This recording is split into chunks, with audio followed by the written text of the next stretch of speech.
IITच्या धर्तीवर आता मुंबईमध्ये IICT स्थापन करणार असल्याची घोषणा मुख्यमंत्री देवेंद्र फडणवीस यांनी केली। इंडियन इन्स्टिट्यूट ऑफ क्रिएटिव्ह टेक्नॉलॉजीची निर्मिती होणार असल्याची घोषणा मुख्यमंत्री देवेंद्र फडणवीस यांनी केलेली आहे। यासाठी फिल्म सिटीमध्ये जागा देण्यात आली असून केंद्र सरकार 400 कोटी रुपये देणार असल्याची माहिती मुख्यमंत्री देवेंद्र फडणवीस यांनी दिली।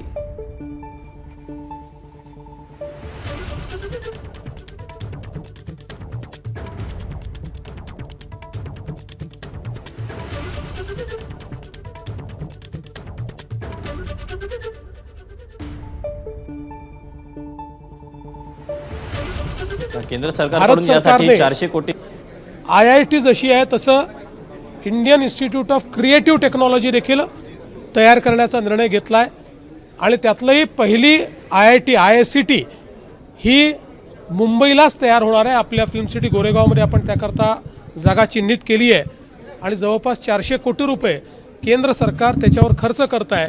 त्यामुळे कंटेंट क्रिएशनच्या क्षेत्रातलं टेक्नॉलॉजीतल्या सगळ्या गोष्टी या इंडियन इन्स्टिट्यूट ऑफ क्रिएटिव्ह टेक्नॉलॉजीच्या माध्यमातून आपल्याकडे उपलब्ध असतील। ABP माझा, उघडा डोळे बघा नीट।